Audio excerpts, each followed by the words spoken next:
গাজীপুরের কালীগঞ্জের বিনিরাইল এলাকায় প্রায় ২৬০ বছরের পুরনো ঐতিহ্যবাহী মাছের মেলা কিংবা জামাই মেলা, যা ব্রিটিশ শাসন আমলেই সার্বজনীন হয়ে আজকের এই দিনে ঐতিহ্যবাহী মেলায় রূপান্তরিত হয়।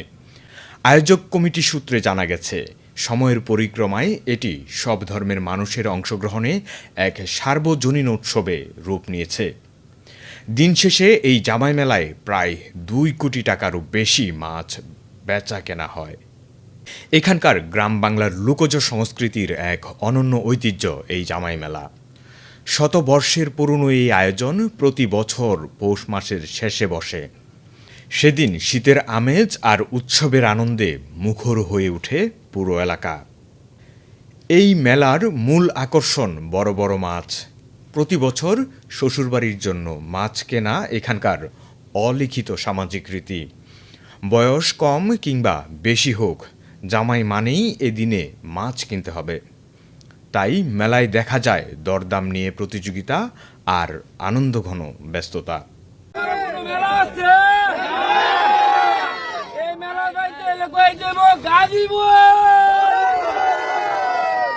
জামাই মেলা থেকে এই টাকার বাজার করে নিয়ে শ্বশুর বাড়ি যাবে, এই হলো পারফেক্ট জামাই। রুই, কাতলা, চিতল, বাগার সহ নানা প্রজাতির দেশি মাছের পাশাপাশি সামুদ্রিক বড় মাছও জায়গা করে নিয়েছে এই মেলায়। ৫০০ থেকে শুরু করে লাখ টাকা পর্যন্ত এক একটি মাছের দাম।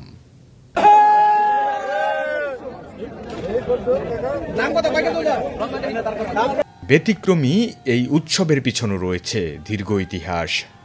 জনশ্রুতি অনুযায়ী এক সময় জমিদার ও বিত্তবানরা মেয়ের জামাইদের পিঠা পায়েসের দাওয়াতে নিমন্ত্রণ জানাতেন। তবে শ্বশুরবাড়ি যাওয়ার আগে জামাইদের মাছ কেনা ছিল সামাজিক নিয়ম। সেই প্রয়োজন থেকেই নির্দিষ্ট দিনে বসানো হতো মাছের বাজার তথা মাছের মেলা।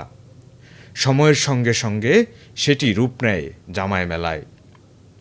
এই দিনটি শুধু জামাইদের জন্য মাছ কেনার আয়োজন নয়, এটি এই অঞ্চলের পারিবারিক বন্ধন, সামাজিক মূল্যবোধ আর লোকজ ঐতিহ্যের এক অনন্য মিলন মেলা।